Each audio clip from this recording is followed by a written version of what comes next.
नमस्कार। आज हम कक्षा 11 के छात्र छात्राओं के साथ परासरण का प्रयोग करेंगे, जिसमें कि कुछ सहभागी छात्र छात्रा यहाँ पे उपस्थित हैं। तो देखिए, आज का टॉपिक है परासरण। परासरण जैसा कि हमने आप लोगों को पढ़ाया था, परासरण को इंग्लिश में ऑस्मोसिस कहते हैं। ऑस्मोसिस ग्रीक भाषा का शब्द है, जिसका शाब्दिक अर्थ होता है टू पुश, अर्थात धकेलना। देखिए, परासरण की परिभाषा क्या है कि कम सांद्र विलयन से, सांद्र मीन्स गाढ़ा, कम सांद्र विलयन से अधिक सांद्र विलयन की ओर अर्ध पारगम झिल्ली द्वारा विलायक के कणों का स्वतः प्रवाहित होना परासरण कहलाता है। देखिए, आज हमारे कक्षा 11 के बायो के ये छात्र हैं, जो आज इस प्रयोग में प्रतिभागी छात्र छात्राएं हैं, जिन्होंने प्रयोग में समर्थन और अपनी सहभागिता प्रस्तुत करना चाहते हैं। तो देखिए, मैं आपको बताता चलूँगा, आप लोग कर देना है। सर्वप्रथम एक आलू लेते हैं। आलू को छीलकर उसका सिरा मतलब एक दूसरे सिरा, ये इसको चपटा बना देते हैं तथा इसके दूसरे सिरे की ओर इसको, देखिए मैंने ये चाकू और छिलनी के माध्यम से इसे खोखली कर दिया है। अब इस खोखले भाग पर ये शर्करा का गाढ़ा घोल है, जिसको हम लोग सीरा कहते हैं। तो शर्करा का हमें यहाँ पे गाढ़ा घोल लेना है। अब उस आलू में भर देना है। यहाँ पे देखिए, ये हमारे बच्चे प्रयोग करते हुए शर्करा का गाढ़ा घोल इसमें डाल देते हैं। अब इसकी ऊंचाई मतलब कहाँ तक भरा है, इसके ऊंचाई के लिए एक लकड़ी यहाँ पे लगा रहे हैं भैया। ये इसका मतलब हुआ कि यहाँ तक शर्करा का घोल भरा हुआ है। अब इसके बाद इसको हमें पेट्री डिश में रखना चाहिए, पर यहाँ पे हमारे लिए कटोरी है। तो हम लोग इसे अब क्या करते हैं, इसको निकाल करके और इस कटोरी में जल डाल देते हैं। जल आप लोग जानते हैं तनु विलयन है, या कम सांद्र विलयन कहिए आप इसको, और जो शर्करा का घोल है ये अधिक सांद्र विलयन है। अब इस जो आलू है, ये देखिए इसमें छेद तो नहीं है।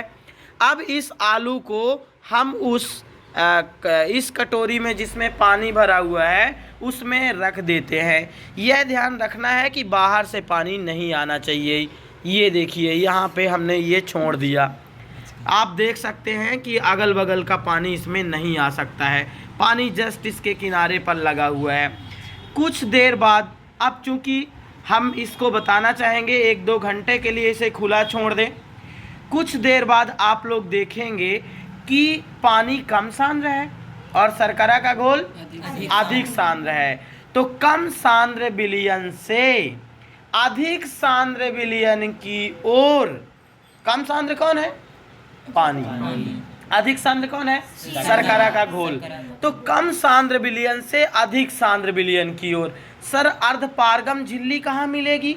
अर्ध पारगम झिल्ली आलू में है। कहाँ पे है?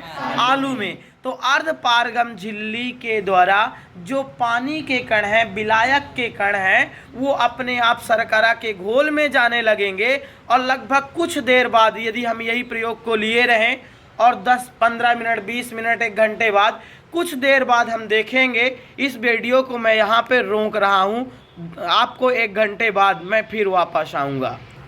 अब ये 1 घंटे बाद हम लोगों ने विश्लेषण किया लगभग अगले बैच पर आकर। तो ये देखिए, लकड़ी जहाँ पे बच्चों ने लगाया था ये लगभग डूब गई है और उसका पानी ऊपर आ गया है।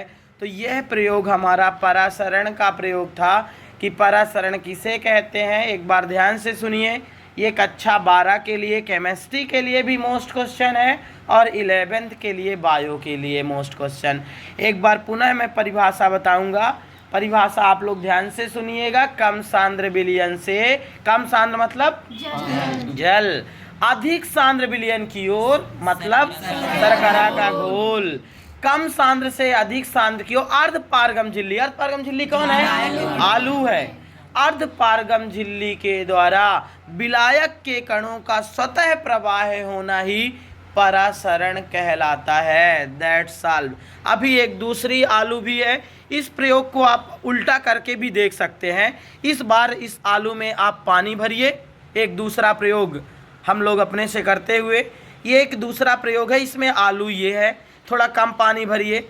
इसमें यहाँ पे चिन्ह लगा दीजिए वही लकड़ी की सहायता से कि हमने पानी कितना भरा। अब इसके बाद मैं इसमें कम सांद्र विलयन लिया हूँ। देखिए ये कम सांद्र विलयन है। अब इसको कटोरी पे रख देते हैं। ये और थोड़ा सा डाउन करिए ताकि ये पता चले कि कहाँ तक हमने भरा। ये यहाँ से ये, अब इसको इसमें रख दीजिए। अब इसके चारों ओर ना सांद्र घोल रखिए। सांद्र घोल मतलब शर्करा का घोल। अब इसको हम शर्करा का घोल यहाँ से उसके चारों ओर डाल देते हैं। कुछ समय पश्चात हम लोग अब ये देखेंगे। देखिए ये ध्यान रखना है कि बाहर ऊपर से नहीं आना चाहिए। बहुत बढ़िया।